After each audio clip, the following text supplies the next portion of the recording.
we have a roll call vote, please? Yes, Mr. President. Mrs. Ising. Here. Mr. Kachasik. Here. Dr. Koshko. Here. Mr. Leonard. Here. Mr. Newell. Here. Mr. Neiman. Here. Mr. Petrucci. Here. Mr. Stovar. Here. Dr. Trey. Here. You have a quorum, Mr. President. Thank you, Mr. Secretary. You're welcome. May I have a motion to approve the minutes of the April 8th, 2013 meeting? So moved. Second. Second by Scott. Question being called for. This is a roll call vote. All in favor of the motion say aye. Aye. All opposed, no. Motion carried. At this time, we'll turn over the information section. Dr. Butler. Thank you, Dr. Trey. We're going to rearrange my information session here a little bit. At this time, I'd like to talk a little bit about what we're going to do with recognizing our young men. I don't know if we have any women, men and women that are going to join the armed services. This idea came about last year, a conversation with Scott Kasho. He mentioned it'd be nice to do a signing ceremony for those people that are going to serve our country. So I think that's a wonderful idea. The board thought it was a great idea. And we hope this becomes a tradition with the Penn Trafford School District, where every spring and May we can recognize those people that will be serving our country. So tonight we'll start that. I'll pass it off to Scott Inglace here in a second.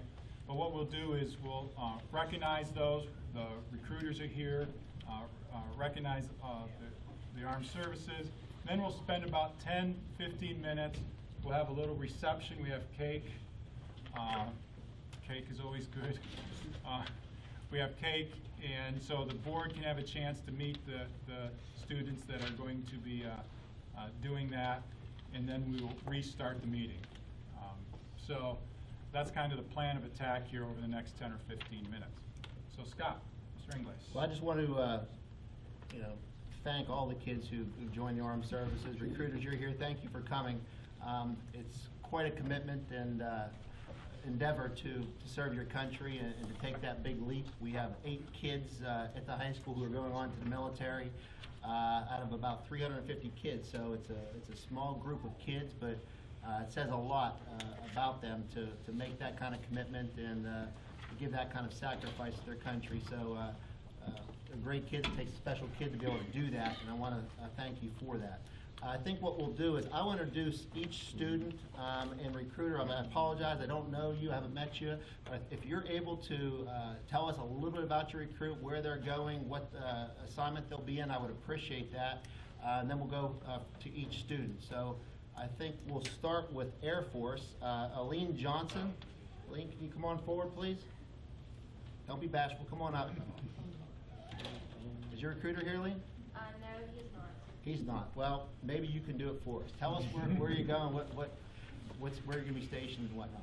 Actually, I do not have an MOS yet, and I'm not being stationed anywhere at this time. Nowhere? No. What are you thinking about? What jobs are you considering? Either an administrative job or an aviation operations job. Okay, very good. Aline, I think your father's in the military as well, right? He was in the Army. That's what I thought, yeah. So you come from a family of military, so Yes. you're going to follow in his footsteps. Thank you for serving. Thank you. Thanks for coming. Thank you very much.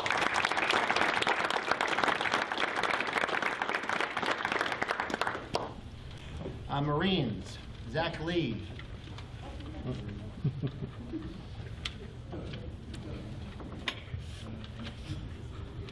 Come on up, Zach.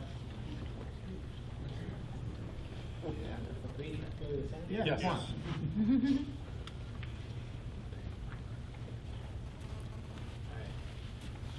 Fully Zachary Lee, report to Sergeant Martinez.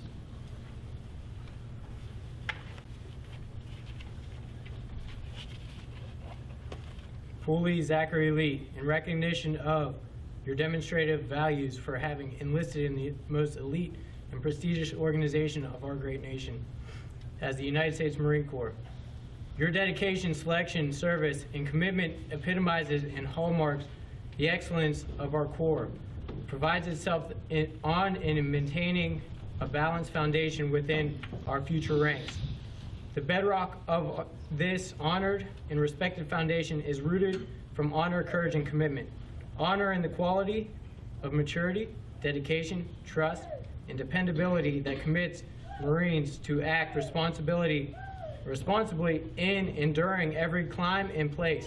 Courage in displaying and acting with great mastery of fear by adhering to a higher standard of personal dedication that leads to conduct. Commitment, having the spirit of determination and dedication that leads to professionalism, pride, concern for others, and unrelenting determination to achieve a standard of excellence in every endeavor. The United States Marine Corps remains diligent to this great nation and commended to serving honorably its members and their families, along with the valued citizens. You are an integral link in completing the puzzle of continued success for this great nation and our Corps. Signed, J.M. Hunt, Major, United States Marine Corps, Commanding.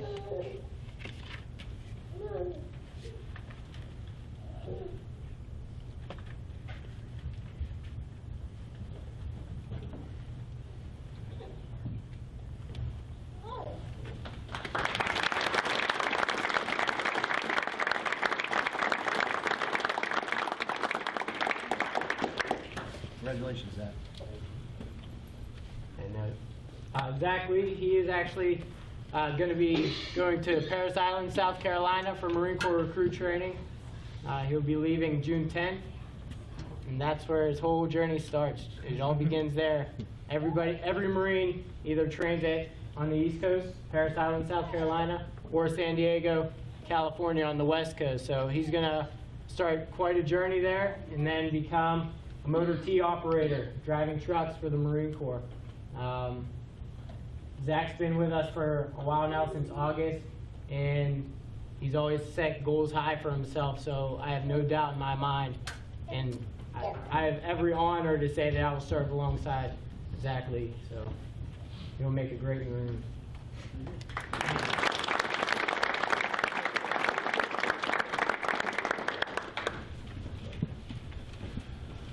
From the Navy, we have Kaylin Mason and Michael Lewis.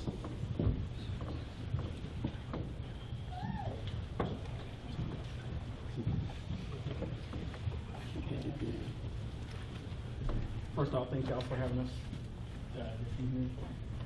They both be going to basic training in Chicago, Illinois. That's the only basic training for the Navy. And then once they complete basic, Kaylin will be going to South Carolina, where he'll be in the nuclear engineer program, which is about a 2-year program. The curriculum for the nuclear engineer is based off the MIT curriculum. So he'll almost have a bachelor's degree by the time he finished that 2-year program. And Micah is actually going to be an information systems technology, which is our computer guys dealing with our IT software, and he's going to be going to Pensacola, Florida.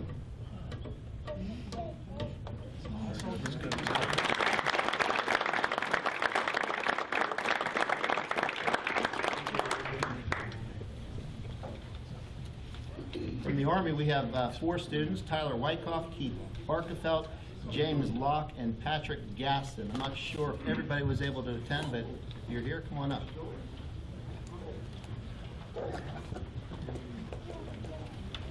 Keith, glad you could make it. Good evening. First of all, I want to say thank you for recognizing these fine, outstanding students. My name is Sergeant Walsh. I've been in the Army now for just over 18 years, a couple more years ago, and I've already found my replacements.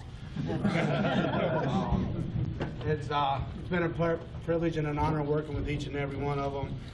Private Wyckoff here, he actually went to basic training last year between his junior and senior year. So after he graduates, he's going to be moving on, going to his job training. We have Private Locke here.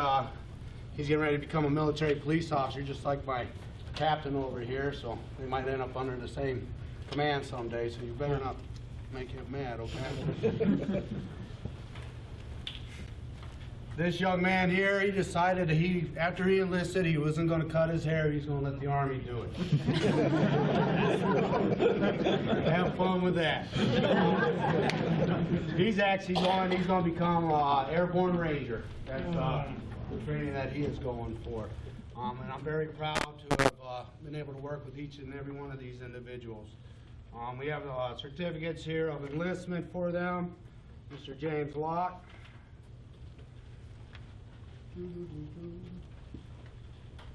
Private Wyckoff. And last but not least, Mr. Barkfeld. Okay. Also, we like to also recognize showing them they're all be getting college funds. Mr. James Locke's going to be getting $30,816 to continue on with his education. Congratulations. Can't cash that. Mr. Wyckoff, Private Wyckoff's getting $42,416. Congratulations. Wait till the first to catch that. Right. Well, if you look on your ship date, that's when you can cash it, okay? And Mr. Barkfeld, $53,304 to continue on with his education. Good for you. I can talk all day, but I'm going to let these guys say anything they'd like to say. Come on. Don't be shy. Don't be shy. We're going to form a circle. Tyler, tell them where you were last summer. I was down in Fort Jackson, South Carolina. It was very hot. Kind of, I guess, a wonderful place. Sometimes. I'm heading back there again this summer for 13 weeks of MLS training. And after that, come back and possibly enroll in college somewhere and go for intelligence and criminology, or switch to active and continue on my military career with that. I'm glad you got that stuff over last summer, huh? Very glad. Congratulations. Very good. Give him an applause.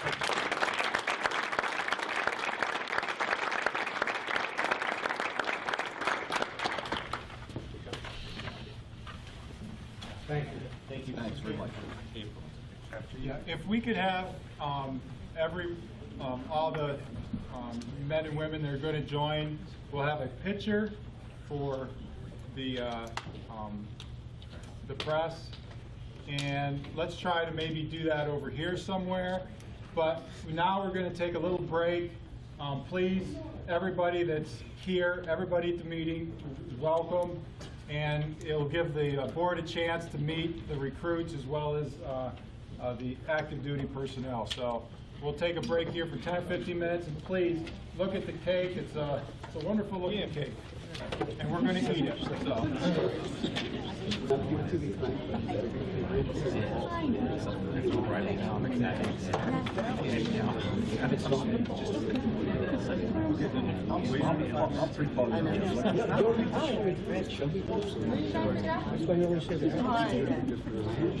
you done spreadsheets on the right now?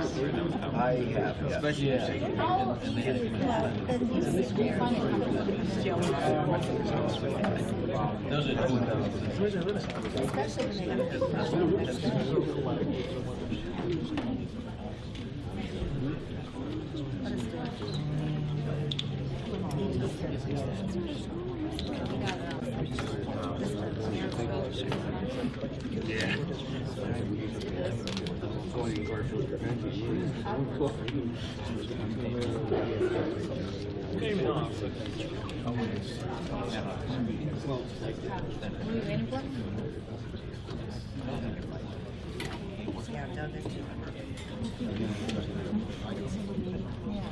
because I got you next month. Okay,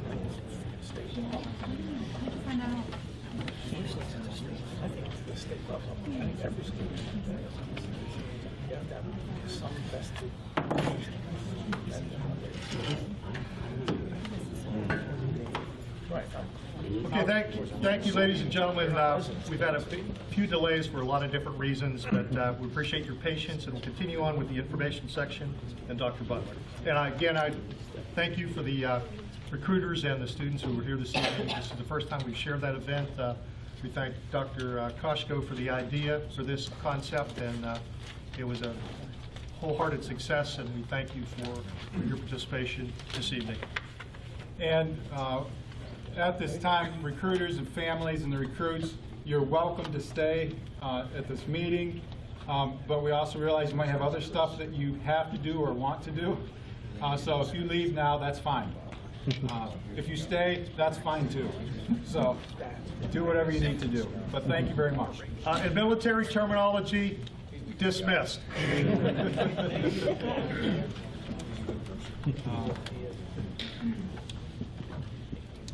I just don't have that authoritative officer voice. Okay, our next is Eric Swope, our student union representative. Thank you, Dr. Butler. Before I start, I'd like to thank all my classmates. I congratulate and thank them for joining the military. I see they're leaving. We're missing by a little bit. I'll tell them to school tomorrow. They're doing very well. On the information, though, Penn Trafford High School has been very busy as always this time of year. We've had some new things going on, and repeated the old, but it was going very well. The first thing is today we transitioned the new student union members. The new president is Austin Fauner. New vice president is Tommy Sinelli. New treasurer is Casey Duran, and the new secretary is Elliot Kreischer. We had the first annual cornhole tournament this spring. It went very well. April 19th, we raised $320 at that one. So we had another one last Friday. So total, we had $640 raised for the Pittsburgh Children's Hospital. So it was a very good first charity the student union has ever held. So hopefully they'll repeat it next year, make it even bigger, raise more money. Eagle Scout project by Alex Deutsch went very well. People are enjoying the new outdoor cafeteria atmosphere that he designed for his Eagle Scout project. People are talking about that, they really like it. Prom is very well last week as well. We had a new theme with a DJ that was hired. We did a very good job. The whole event went very well. The community action program had a big body program a little while ago, and everybody liked it. The kids enjoyed the puppet show, which was very enjoyable, actually, for a high school kid too. And the kids got to learn a little bit more about what it's like to be an older kid, and the older kids kind of flashed back when they were younger, and I really enjoyed that. They kind of led them in the right way and told them what to do, based in the community, and focused on their studies and their family and all that good stuff. But the kids really enjoyed it, and I enjoyed it as well. That's pretty much the overall summary of what's happened in the month. I'd like to thank the opportunity to be the school board rep. I was going to bring Lucas Johnson here, but he's actually was sick and could not make it today. But Mr. Inglace or Mrs. Abuda is going to transition him the next following meeting. I'd like to thank Dr. Butler, Mr. Inglace, and the school board for this opportunity. Thank you very much. Thanks, Eric. You did a great job throughout the year. Thank you. Very good job. Thank you, Eric. Thank you. Good luck. It's Valparaiso football. Very good. Good luck. Our next is Students of the Month, and we'll start with Mr. Schwartz in Harrison Park. Thank you, Dr. Butler. It is my honor to introduce Carly Bruno. Carly, can you come forward? Carly Bruno is perfect for Student of the Month because she's very well-rounded. In school, Carly is a hardworking student who always strives to do his best. She maintains high A's in all of her classes and has worked hard to master many skills on her math checklist. Carly is also very creative and detailed when it comes to writing short stories or answering writing prompts. She also loves to read and is continually working to not only reach, but to exceed her AR goals. In addition to Carly doing well academically, she works well with the other students in the pod, her classroom. Classmates love to work with Carly because of her positive attitude and dedication to her schoolwork. When working in groups, Carly often takes a leadership role because she's very organized and focused on the task. She's very helpful with her classmates and teachers. While performing so well at school, Carly is also very active outside of school. She's a member of 2 Flip City cheer teams and participates on PT Midget Football Cheer Squad. She also plays basketball, participates in a Brownie troupe, and sings in a choir at St. Barbara's Church. Being a member of these teams means spending a lot of time practicing and traveling to competitions. Even though she has a busy evening schedule, Carly is sure to complete all of her schoolwork on time. Overall, Carly is a very bright, caring, and polite student.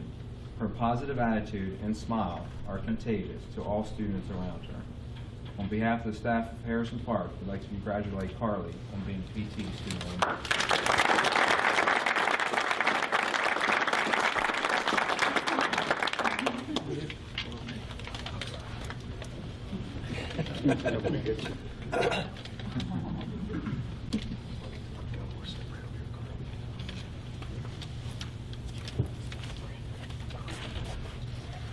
Carly, I'm not proposing, I'm just getting down here. I've already been called on this position before, so. This is detention for your father. I had the privilege of being his principal at one stage. Carly, we're very pleased with your efforts, and I wish you the very success. We wish you the very best in your cheerleading career. And could you teach us a cheer? Is there something you can do for us? Because we need it. We need motivation. We are smart. We are fun. Nobody here is really dumb. Is that okay? Is that a good one? But really, you do a wonderful job, and we're very proud of you, and wish you the very best. Okay. Thank you.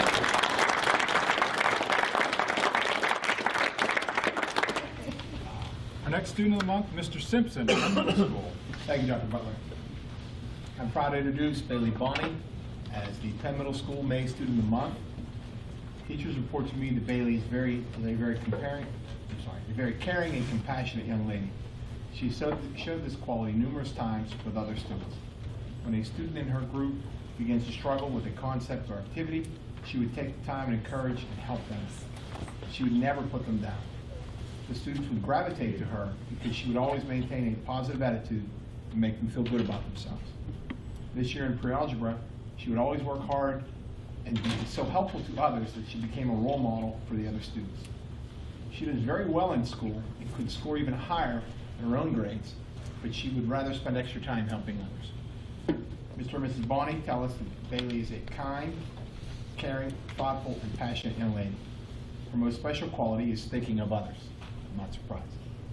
She recently participated in the Cohen Breast Cancer Walk in Pittsburgh, finishing the walk alongside her sister, nanny, and friend Bree. Bailey has played softball here in PT and cheers on the Penn Middle School cheer squad. Her little sister Sky, who's with us tonight also, says the best thing about Bailey is when we go outside and practice cheering together. She's taught her new techniques and tumbles. The not so best thing is when we fight and she's mean. Sky says she's also not nice at times. As her principal, it's bittersweet to send Bailey up here to the high school next year. I know she'll do well, but I will not forget the unending helpfulness that she gives to her fellow students at Penn Middle School, and the grin on her face and the intrinsic reward that she gets when she is helping others. So I think a teaching career or some service career is really in her future. But for all these reasons above, I'm proud to present Bailey Bonney as the Penn Middle School Student of the Month for me.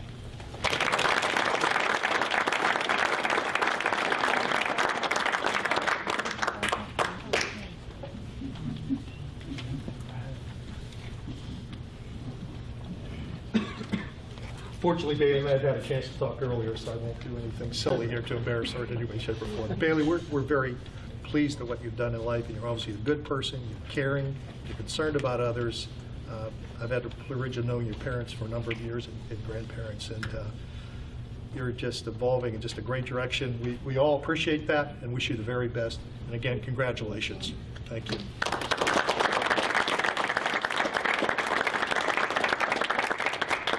And for our high school student of the month, Mr. Ingles. I have Alex Deutsch. Come on up, Alex. Alex is in 10th grade, and most of the kids that I've nominated, I think all of them have been 12th graders except for one or two. So for a 10th grader to move in, that means they've done something special. So congratulations, Alex, on being here. I know he's with his mom and dad, Andy and Kathy. He has a sister, Jess, who's in 8th grade, and a brother, Aaron, who's in 6th grade at Penn Middle School. He just came back from Hawaii. He's been on a week-long cruise of the Hawaiian Islands, so he looks a little darker than normal. I know he's busy now getting caught up with all his schoolwork, but he's a good student, so I know he'll be able to handle it without any problem. He's in the top 10% of his class. He has a 4.18 GPA right now. He will be in student union next year. As Eric had said a little bit ago, the officers were elected. He is now the class president for the junior class for next year, so congratulations on that. He's already started to get involved and coordinated the cornhole tournament, or helped coordinate that. They had a second round of that last Friday, so I know Alex helped out with that. He's involved in volleyball on the JV team. He plays rec basketball, and he's an Eagle Scout for Troop 201 Level Green, where he's working on his Eagle badge, and that's kind of what got him here today. As you heard, there's been a project outside the cafeteria in that courtyard area by the gymnasium lobby and the cafeteria. Alex came and sought me out last summer while he was in driver's ed class in the high school and said, hey, I got an idea. I got to do something here for my badge, and what can I do for the school? We had some ideas. I had some ideas. We threw some things around, and we came up with the idea of revitalizing that area of the courtyard by the cafeteria so that kids could use that during lunch and go out and eat their lunch, or during their study hall and go out there when the weather's nice. So what he did was he went and beat on some doors, Lowe's, Home Depot, some local landscapers, even asked Student Union for some money and resources, and the district was able to throw in a little bit his way as well. And with all of that, he got together a plan, put a map together, a budget, had it all lined up, and he coordinated a day in, what was that, mid-April, I think. He got his whole troop there, about 20 kids, and they worked one Sunday for about 8 hours, 9 hours. And I know Mom and Dad helped out a lot too. So it was really nice. I got some pictures here, so I'll pass those around so people can see what happened. It's already been used, and the kids are loving it. So it turned out real well. So congratulations on that. Thank you very much. But I'm also going to tell you that his teachers just think he's a great kid. Alex, I'm going to tell you some quotes here that some of his teachers said. Alex is without a doubt one of the best all-around students, top 1% that I've ever had in my 20-year teaching career. He has the qualities of a great student, a really, truly good person, and just a downright pleasure to be around. I admire his positive enthusiasm for life. He's a capable, enthusiastic, hard-working student with a great sense of humor. He's popular among his peers and has earned the respect of students and staff members alike. His willingness to accept responsibility and follow commitments through to completion makes him a natural leader. He can joke around yet understand when to stop and do the work of the day. I'm blessed to have him in class. That means you like to play around a little bit, I think. You know when to stop. This was neat.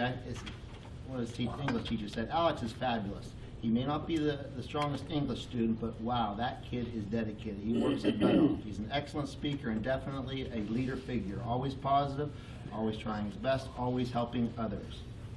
Another one said, Alex is an excellent student. He's actively engaged in the classroom, willing to take risks and participate in a variety of levels. Alex always has a smile on his face and a kind word for everyone, a positive and upbeat young man who has an influence on the classroom. Alex is a natural leader. We've heard that 3 times now, natural leader. What a tremendous young man, always polite, caring attitude toward others, and respectful to everyone. I wish I had 100 more like him. He's in volleyball, as coaches said. Alex is a model teammate, competitor, a member of our boys volleyball team. He demonstrates excellent work ethic and leads our JV team by example. His preparation has allowed him to step in and offer valuable contributions to the varsity team when called upon. In his future plans, Alex is considering aviation and aeronautics as a potential career. So, congratulations, Alex.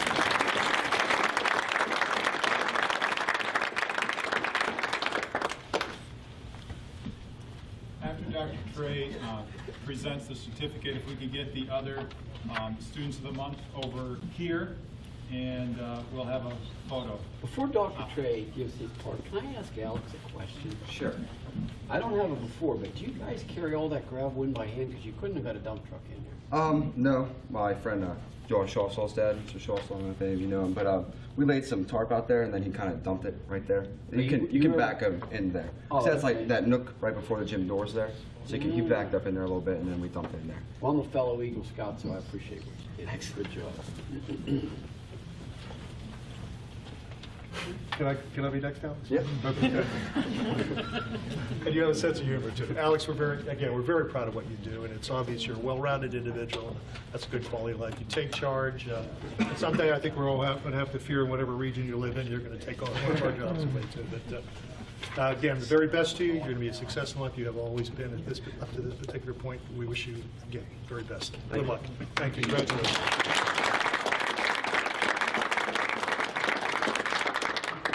So if we could have the Students of the Month over here behind Mr. Simpson, and a chance to get some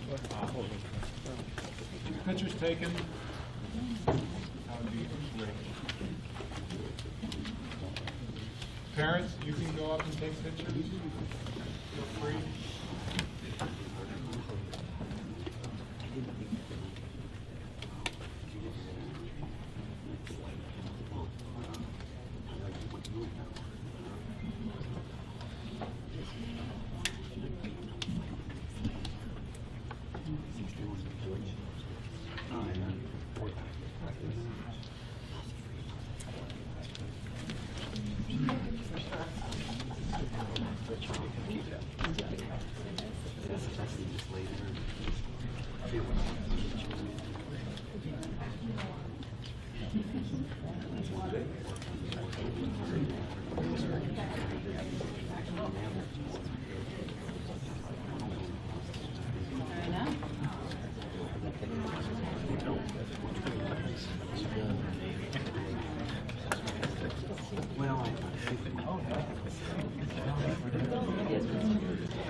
Okay, thank you, family and Students of the Month. Again, if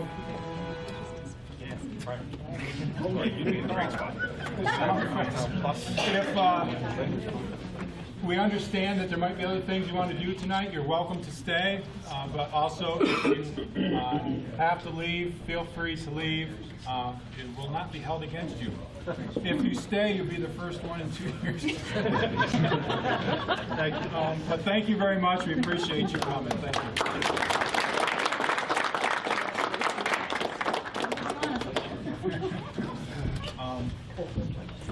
Okay, next on my information, I have a short presentation about the Common Core. We'll get this turned around.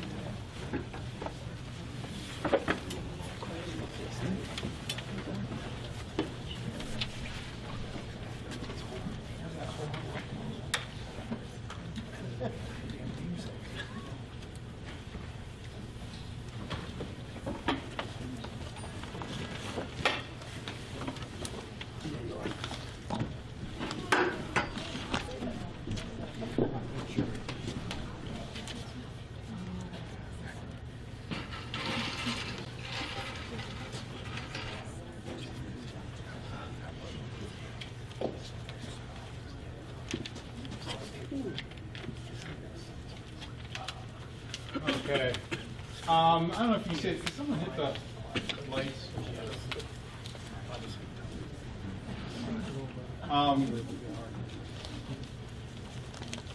There's been some discussion concerning the Common Core, and this presentation really isn't as an opinion or defense of. It's just to try to give you an overview of the Common Core. I did a blog for all the 2 people that read my blog about the Common Core. That's a little more extensive than this one. The Common Core is an outgrowth of this academic standards that Pennsylvania started to adopt in the mid-1990s to late 1990s. They were the Pennsylvania academic standards. Those standards were then used to, thank you, were used, whoever's doing that. Those standards were the basis for the PSSA exams. Then in the mid-2000s, early mid-2000s, the Council for Chief State School Officers, which is a group of people that hold the office of Secretary of Education in the state, and the National Governors Association noticed that with the advent of No Child Left Behind and to meet the requirements of adequate yearly progress, which is another presentation entirely, which I won't get into, some states had more rigorous standards than others. So in an attempt to even that, the Council for Chief State School Officers and the National Governors Association tasked a group to come up with suggested standards for all states. They did that and started to present those to the states School Boards Association. They're not the School Boards Association. Every state has a school board appointed by the governor, and in most states at least. So they presented those, and you can see on the map here the yellow, represents those states that have adopted the Common Core standards as the state standards. The burnt orange or red are the states that have not done that yet, or will not do it, depending on the whims of politics. So, Pennsylvania in July of 2010 adopted the Pennsylvania Common Core Standards. And the schools and the the PSSA exams are starting to align to the Pennsylvania Common Core Standards. In other words, when our students take the PSSA test, that is, as it was testing their knowledge of the academic standards in the 90s and early 2000s, it is aligned to the Pennsylvania Common Core Standards. They've also thrown another wrinkle in. The Pennsylvania State Board of Education has started something called end-of-course exams. This is a requirement for graduation at the end of algebra and right now English Lit, that a student must pass the test and called a Keystone exam in those 2 subjects beginning class of 2017, correct? Correct. And I will, just to make sure my facts are correct, I will be fact-checking myself. So if a student is going to get a diploma from Penn Trafford School District and you graduate in the year 2017, you must pass the end-of-year course exam called the Keystone exam in Algebra and English Lit. There is also an opportunity, and you have to retest, obviously, until you pass it. The district can create their own exam. Most districts have not, because it must be approved by PDE and it's expensive to design, but again, it would have to be aligned to the Keystone or the Common Core, Pennsylvania Common Core standards. Principals and Matt, Greg, if I say something, just like that's wrong, throw a pencil at me or something. So that's where we are right now. In the upcoming years, there'll be a geometry end of course exam. There will be another English one. Composition. Composition. Civics. We're also doing biology too right now. And biology is on board, but that's not for the class of 17, is it? Yes, it is. It is. So biology is on there as well. As a matter of fact, we were talking earlier, Mr. Ingles was talking about the challenges of getting all this testing done. So that's a challenge as well. So that is where we are right now, and this is a requirement put forth by the Pennsylvania Department of Education that all school districts in the Commonwealth must meet, every student really must meet these requirements for the Keystone. All schools must meet the requirements set forth by adequate yearly progress according to the No Child Left Behind law, which was passed in 2002. That's a lot for that little slide.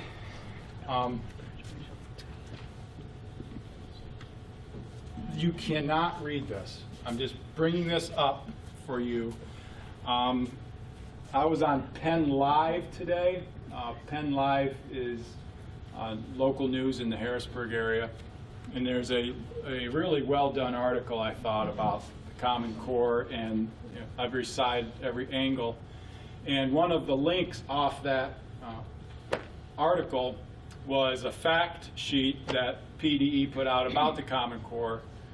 And Pennsylvania, like most other states, began implementing standards-based education in the mid-1990s. Prior to this, the state had no academic expectations for its students. I take offense to that slightly, but I didn't write it, and they didn't ask me. So you can go to PDE, and in their little search box, type in fact sheet, PA academic standards in the Common Core, and you'll come up with a 4-page document that gives PDE's version of the Common Core. Standards are a goal line set to achieve. In Pennsylvania, they have this underlined, they must feel it's important. In Pennsylvania, the curriculum and other classroom tools are determined solely by the local school districts and their personnel.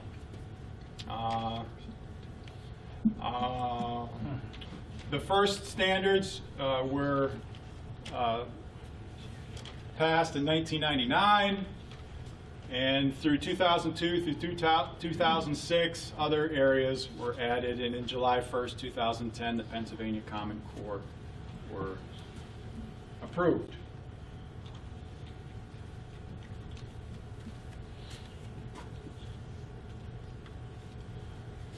Penn Trafford in the Common Core, and I stated this in my blog entry. School district believes that our students should be prepared to pass exams that will determine their eligibility to graduate with a diploma. It would seem odd if we knew what the requirements were for a student to earn a diploma and didn't make sure that they could have the skills and resources needed to earn that diploma. State rankings are a result of the PSSA exam, scores which test Pennsylvania standards and in the future the Pennsylvania Common Core. Okay.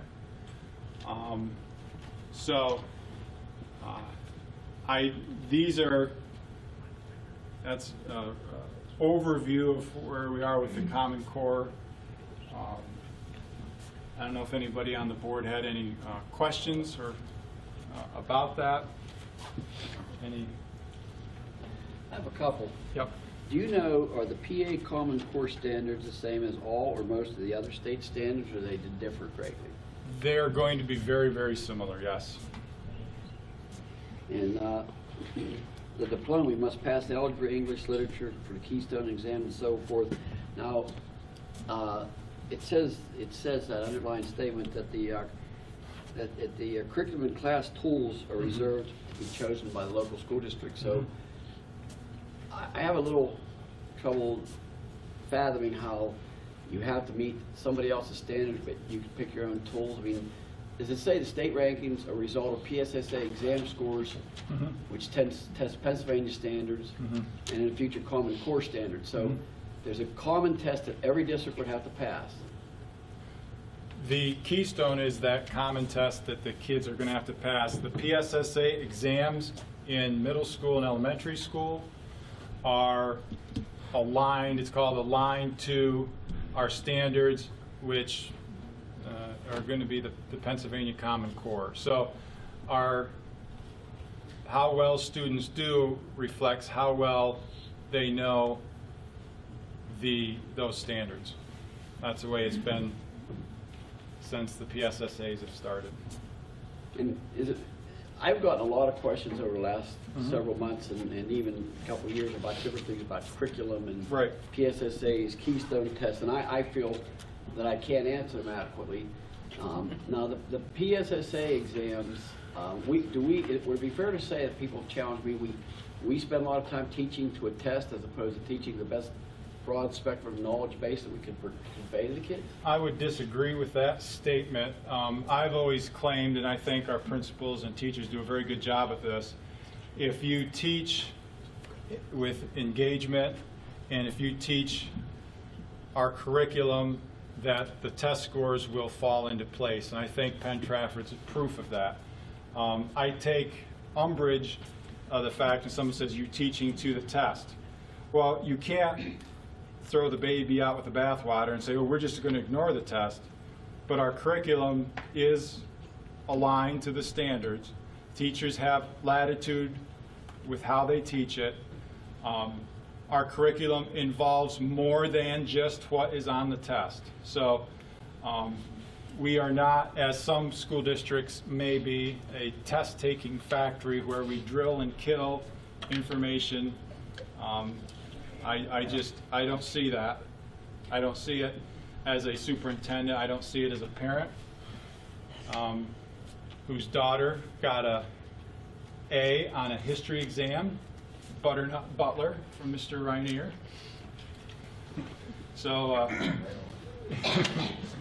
well, as I hope you understand, that was a question, not an indictment or a comment. Right. And what I'm asking is, okay, right now our results show we have one of the best school districts in the state, obviously. Yes. In most all ways, if not all ways. Now, with this, seems like fairly large changes afoot. Yes. The Keystone exam. Yes. We're going to go to a different set of standards, different core beliefs, core whatever. That's where I'm struggling to have the understanding with people that are contacting me. How do these new cores, these new beliefs, these new standards differ from what has been so successful for our district for all these years? When Pennsylvania, remember back when I said that in the early 2000s people got together and they said, well, some states have more rigorous standards than others. We were one of our Commonwealth, our state, were one of those states that had very high rigor, top 3 to 4. So when the PA Common Core were adopted, the work behind that was they said, okay, let's look at the Common Core, let's look at the current PA state standards, and let's see how similar they are. And at the time, they were 85% similar. So there's not a lot of change between what we've had since 1999 and what we have today. So you say they're 85% the same or similar? Yes. Since there's such a small percentage, which sounds like 15, how hard would it be to distribute a copy of what those changes in that small little minor 15% are. Is that something that's hard to quantify or give to somebody like me and the inquisitive mind that I have regarding this? I've never seen a list of the differences. They're probably out there somewhere. Well, if somebody said there's the same 85%, somebody had to have seen it, or they couldn't have made that statement. Right. They couldn't say they're 85% the same if they didn't know what old new. They're working though to be 100%. Okay, I mean that's the goal of the state of Pennsylvania. Is when we adopt the Pennsylvania Common Core is to take that 15% gap and close it. Okay, then the Common Core that was being proposed now, we were already 85% there. Right. So in other words, we're going to close that 15% gap and change to some other standard other than what's worked so well. I don't know. Now, I know these aren't questions easy to answer because I can't answer them. That's why I'm saying if somebody took some time, energy, and resources to quantify the fact that 85% are the same, no change, no fear, because I always fear change because a lot of times change is not for the good, especially when you've got a high-ranking district like we do. We're going to talk about bricks and mortar, and we're going to talk about our kids and how well they turn out in the educational process. Bricks and mortar I can identify with. We're going to, we get what we need, but we don't need to get a bunch more. But this part of it, I as a school board member don't understand what this Common Core thing. Hopefully there's some others in the room that understand it better than me. Well, it's standards that have replaced, the Common Core standards have replaced our Pennsylvania state standards. And that was in 2010. We've taken the first round of Keystones. Our students have done very well in the first round of Keystones, which we're happy with because, again, it proves the point if you teach well, the students will do well. I think our English Lit, our first go-around was a 92% pass the test. So, is that correct, Scott? That's right. 92%. So, it's in our district, it's because of the quality of student, staff, and our the work that's been done in the past. When I say you just don't get hung up on that 15% because it's probably 0% right now because it's already been closed. We have adopted the state of Pennsylvania, the Common Core. Well, I understand that there has been that activity's taken place, but what I'm saying is there was a statement you made that before that took place, before any gap was closed, we were only 15% away from anyhow. Right. So there is a 15% change that took place recently. I'd be interested in knowing what that change is and how, like math and things like that don't alarm me too much. But whenever the things are coming into play about the other subjects, the history, I've had a lot of contacts, and I listen to a lot of good educational programs and how they're scouring a lot of our history curriculum to take out the really great things that our nation was founded on. I don't know if that's happening here. I hope it isn't. And I don't know if this Common Core is part of the effort. You can look online if you go to PDE and go to the SAS website. You can look at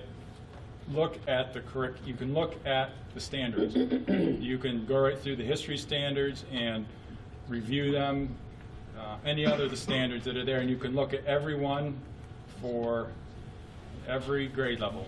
Well, as a board member, I'm not. Yes, Karen? I just want to, I probably am not out of line here, but that wouldn't be the first time. A lot of the 15% is verbiage. It's just the verbiage they would use when they're testing. The Common Core is very rigorous and very, but we've been preparing for this for a long time. So most of it, our students are really well aligned. When we say 15%, it may be one or two questions in one quadrant of what that standard is. So it's not, it really is, basically 15% is nothing. It's really nothing for us because we probably have it under our belts anyhow. But a lot of it is just the verbiage whenever they ask the questions and the different ways they, test them. We haven't found much difference in the content from what we had 10 years ago. The content is really, it's relatively the same. It's just the Common Core is more rigorous. It's more thought-provoking and analytical, and you really have the test questions that they ask are very, very complex. So it's just more challenging. But that's very exciting for our school district because we're still scoring where we're scoring. So our kids are at that level. They're ready to surpass the Pennsylvania state standards and move beyond. So it really is very, very exciting for us. Remember, the Common Core only exists, at least at the high school level, the Common Core only exists for literature and Algebra 1 right now. Everything else is still the old standards. The other ones, Common Core has not been adopted for the other subjects yet. I'm not saying it won't be, but depending on the funding. Did it change anything in your list of literature, reading materials that were required as to what they were? Like, we always never, I was in high school, which is so long ago that I can hardly remember. A lot of ours were in hieroglyphics, I think, but whenever you have these lists of books you had to read, has this Common Core transition changed that list of required readings by any great amount? Reading and comprehension is based on the different reasons that you read. You read for information, you read for enjoyment, you read for, you know, those kind of things. So it's how you read and how you look for information. And any book that serves that purpose, you know, I don't think we stick to. We do have our curriculum in line, but the particular book isn't necessarily, how do I say, it's not being asked on the Common Core. It's the skills that you learn and the way that you read into the material that is written, how to understand literature and those kind of things. We have the freedom to pick whatever novel passage that we want. I mean, they don't identify any novels or pieces that you need to read. It's the tone, setting, irony, those things are what we need to teach. Whatever passage or text that you use to teach it is up to the district. Can we take back the slide where you highlight that underlined statement?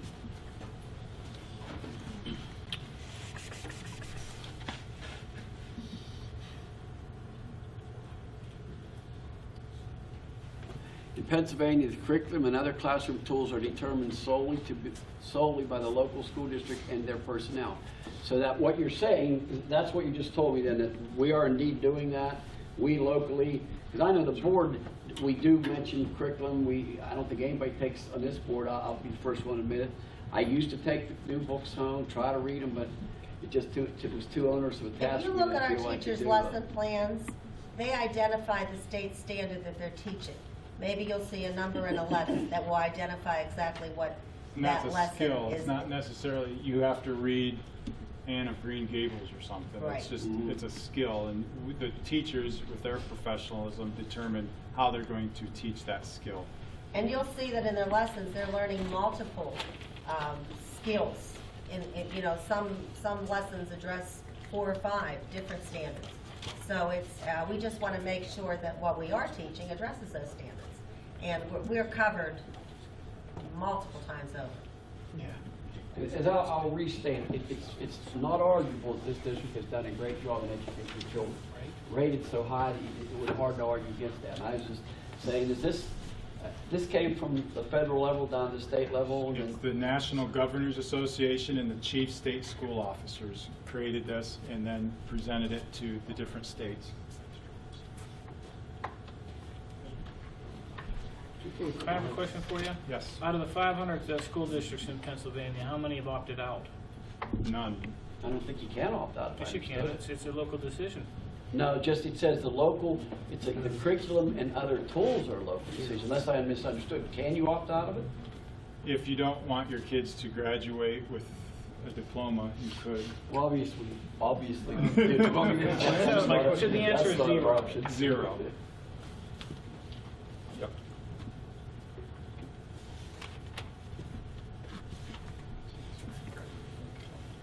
Thank you. Thank you. Very informative. Thanks, appreciate it. Thanks, Dr. Butler. Thank you, Karen, Scott. Thank you. My next presentation deals with the building project.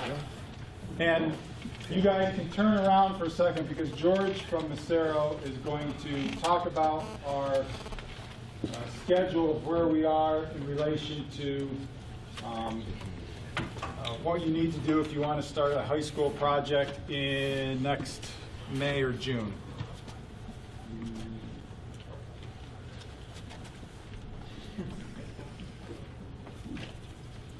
Evening, everybody.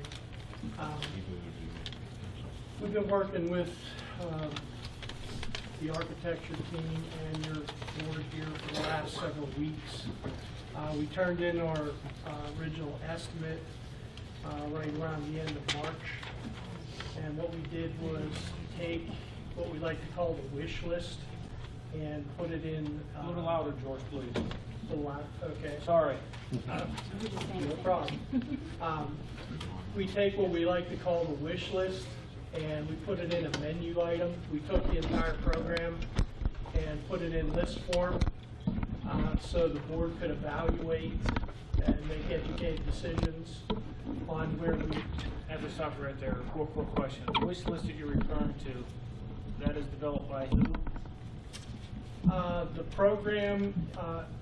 The programming effort with your architect was basically talking to the school district, their needs and wants. And So it's administration, staff, is that what you're talking about? Yes. Thank you. So we took that list and we put costs to each of those to give the board and our architect a budget from which to work with. We have been doing that for the last several weeks. As I said, we turned in our original estimate somewhere around the end of March. We're currently here today at May 13th. That pushes our start of construction to June. We've slipped about a month. It was May. We're still in the process of, evaluating those costs. I think we've made great strides over the last several weeks, but we need to, come to some conclusion as to what program and the priority in which that need to be done to get an overall budget. If we're going to start construction in the spring of 2014 and stay on track with our projected schedule. No, Brett, Yes. Sorry. we have 10 mills available, correct? Which translates into roughly how much without plan con, About a $40 million project, based on how many years? 20 years.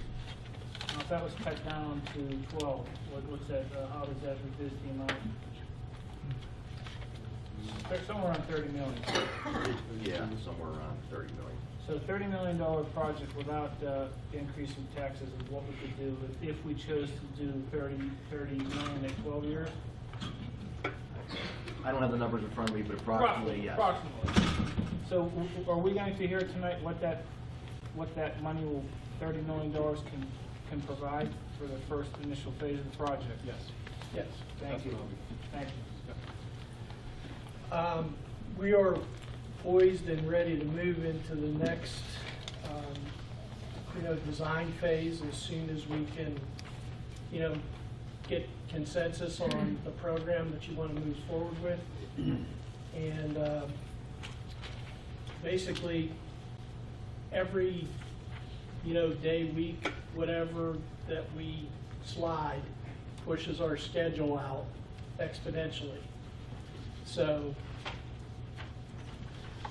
the quicker we can, come to terms with that, the better we'll be able to stay on track. We've talked with Hank from Axis Architecture, and we're looking where we can nip and tuck. We think we can rein that month slippage back in, but we can't, we don't want to let it slip any further. Otherwise, we're getting into where you're going to be starting construction almost at the start of the new school year. And it's with the phasing and everything that's going to need to be done on this project. It's going to put you, at risk. Very good. Thank you very much. Sarah's been doing a wonderful job. Thank you.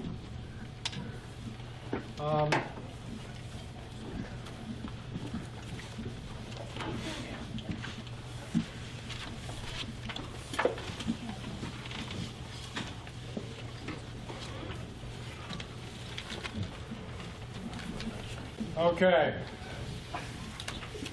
Here are recommendation based on information the leadership team came up with from teachers, board members, fiscal constraints as well. From the start, the goal was to make sure we take care of the internals with this building, to make sure that it is a viable building, gets used the most of any building in the district. Plumbing, the figure is $2.8 million to do the job in the plumbing that we need to do. These numbers, again, as when you do any construction project, if you're smart, you guess high a little bit, and most of these numbers are around 5%, just in case you run into something that you're not expecting. To do HVAC in this building, two-pipe system is $6.7 million. Yes. Are those costs determined? This might be George to answer. Are those determined by other projects, George? Average cost? Yes, they're based on historical data for similar type projects and similar type systems. Okay. Right now, we're at a very conceptual level, and the architecture team doesn't have a lot of real hard data for us to take off, quantify yet. Okay, thank you. Electrical. Doc, before, what's the price of the, if we went the four-pipe system, would be the price of Four-pipe system would be 7.2. The difference between a two-pipe and a four-pipe is presently we have a two-pipe system in the district. So in other words, May 1st, Mr. Ingles, Mr. Bracco get together and they say, from May 1st on, we're only cooling the building. So if you have a cold day in May, you just wear more coats. In October, the same thing. We're saying for September, is it September or October 1st? October. October 1st, we're just heating the building. If there's a really hot day in October, you just get a little warm. A four-pipe system would allow you to do either one. You could cool it or heat it at the same time because water's running through two different pipes. I hope that didn't sound like I knew what I was talking about. So a four-pipe system would be $7.2 million. $500,000 more. Yes, $500,000 more. Essentially, for $500,000, it gets us temperature control for about 4 or 5 weeks out of the year. Right. Yes. Yes. Electrical includes area rescue stations. What's that little footnote mean? You have to have areas where handicapped individuals can go and be, if there's a fire or any other emergency, they can go and be rescued. So it's a... Yeah, I'm very familiar with that aspect, but that said it includes them. We already have some, so does that include upgrades to them or more of them? Or upgrades. Okay.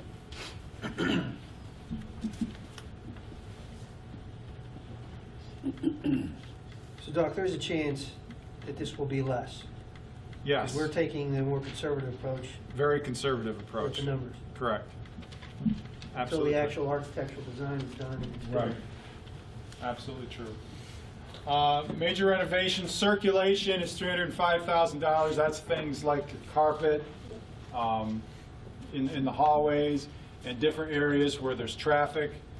Family and consumer science, $179,000. Art labs, a little more expensive to redo, $580,000. Science labs, to do science labs, and again, these numbers are at the upper limit right now is $2.5 million, but this also gives us where every science teacher could have a science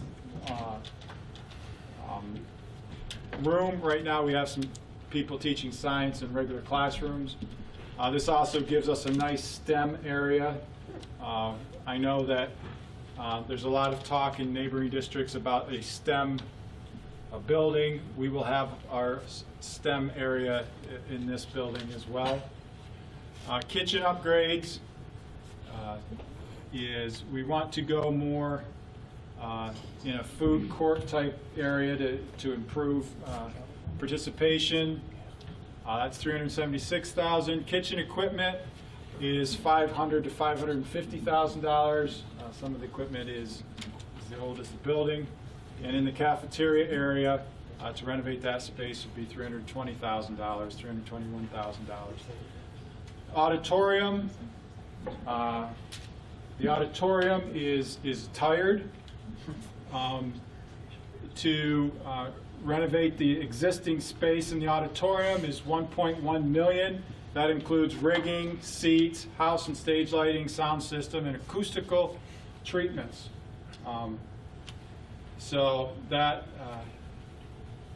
is something that, since the auditorium does get used quite a bit. What about, Yes. while you're in the auditorium area, what about more bathrooms? To get more bathrooms in the auditorium, you'd have to do what's called a major renovation, a new space. Okay. And we're hoping that maybe we can design, or our architect can design something that would allow more functional use of the bathrooms that we have, and maybe add some bathrooms on there, because I think presently there's 4.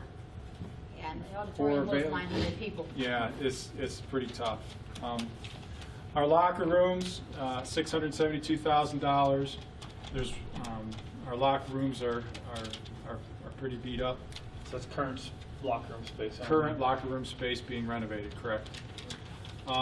There's one section of the roof here. The district has done an excellent job over the years of doing sections of roofs throughout the district that need to be, there's a schedule, as a matter of fact, that needs to be fixed. There's just one more section here at the high school, and that's estimated at $420,000, and some facade repair to go along with that at $28,000. The kitchen equipment number. Yes. That's not new, it's replacing equipment, correct? Replacing equipment, right. Which, so that's the same equipment our last 2 food service providers have made recommendations for us to replace. Yes, because and, of you know, age, condition, and Hank reliability. Hank just had someone go in and look at it, and yeah, and safety as well. So that's kind of what that. Okay, so that's a issue we've been staring at for a while. Right. Okay. Now, minor renovations, $3 million is going through the classrooms and taking care of things in the classroom, not major things, but carpet, cabinet space, and those type of deals. And that's in all of our rooms here in the that aren't being majorly renovated. The music room, because it's a specific space just for music, costs a little bit more per square footage to renovate, so that's $351,000. Plus, in the music room, there's steps, or like, what am I going to call it? Risers. Who said that? Thank you very much. We're going to take those out to make it a more functional education space. The library, we really have some nice plans for the library to make it more of a knowledge commons where students can collaborate. One of the things that we always hear is that students need to learn to collaborate more and have a space to do that. So that is $371,000, and the casework is not really casework for books. It would be furniture to do different things with collaboration, create rooms, glass in rooms where students can work together but still be monitored effectively. Site work, parking by the auditorium. We were proposing 66 new spaces out by the auditorium. That's $82,000. Relocate the detention pond that's out there would be $25,000. The new bus loop, right now, we're looking at $101,000, and that is to try to relieve some of the congestion up here. We're doing a couple things to try to relieve some of that congestion in the bus loop out front. Would do that. Although Scott and Hank have been working, maybe we don't have to do that. We can adjust the bus traffic without doing some major work. We are proposing a new access road that will connect out back, and it will connect to Warrior Court. That would be $57,828, and that will also be an area that we hear a lot about as far as the congestion after events or after school. Replace pole fixtures on existing. The lighting in the parking lots is not real good right now, and that would be one area that we need to adjust, and that's approximately $133,000. There is a number in there we'd have to add to the new parking lot, some lighting obviously, and that figure is not included in that. So when you bring that up, it's add that up, it's $27 million strictly in construction costs. But when you add soft costs like permitting costs, fees for the architect, fees for the project manager, other soft costs like if you want to purchase any desks, chairs for your new rooms, that's about a 18% increase. So the budget with everything that I just shared with you, what you would have to borrow, and again, this is conservative, so it's high a little bit, maybe by 5%, is $32,407,000. As was stated earlier, with our existing debt structure, you could do this project, especially if we can get it whittled down even further to $30 million. You could get this and pay for it in 12 years. That's a decision you have to make. Not having PlanCon is a big detriment to us. That's about a 22 to 25% decrease in the amount of money available because the state is not reimbursing or giving us any more money. Dr. Butler, you know, has anybody attempted to do what we're trying to do now and to renovate buildings without PlanCon? Yes. Are we a pioneer? No. People all over the state have to, I mean, buildings need to be upkept and need to be kept safe, and boards are, you know, much like you, there's an idea of what we thought we would want, but these are the things that we have to do, and we have to do these even if there's not PlanCon. And there's a lot of districts in the same boat. Doc, on access road, are we gonna put a gate there just for its, Our preliminary discussions is there'd be a gate there, so Mr. Ingles can control the back and forth there a little bit and open it up for events or before or after school, we have to determine. But yeah, there's the gate, there would be a gate there. It's a lot like Sunrise and Government Road. Right. Yep. and what would a sprinkler system cost, Doc?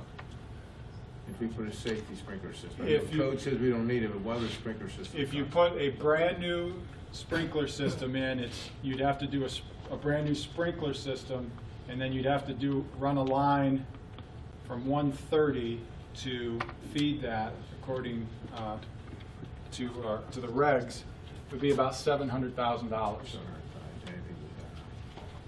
Tom, I'd like to address the STEM program. This has Yes. always been a passion for myself, but that's really, from the information provided, to have a Cadillac program of STEM, which is science, technology, engineering, and mathematics, it probably would have been 3 or 4 times the cost. Yet I know among the information provided us that the high standards we set in our departments in that area, that you consolidate that down to probably one, to capture the same curriculum and be able to deliver it with probably 1/4 of what would be the normal cost. Right.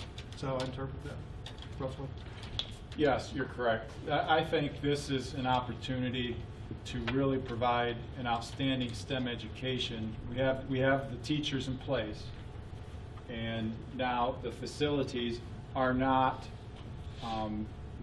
MIT, which they shouldn't be. We're a high school, but they're very very, very good. They'll be equal to any student in the area for sure. Thank you. I have a couple thoughts I'd like to share. My viewpoint on this whole thing is living within our means, obviously. I made that clear from the beginning. And any decision that I'd be one of 9 to make would involve maintaining or improving the educational environment for our kids. Now, we don't have to compete with other districts. We don't have to compare ourselves with other districts. We're ahead of most of them. So I would say that the fact that we don't have anything that we've described here, we're still ahead of most of them. So anything we do here, we would close the gap that isn't there. I just want to make sure whenever we do decide on spending this money, we've kept in mind everybody has to pay the bills, and the most strong emphasis being on the educational process, the product that we're here for the kids, and security and safety. As I go down and mentally make checklists, I would encourage anybody leaving this meeting tonight, it's probably dark, look at the parking lot.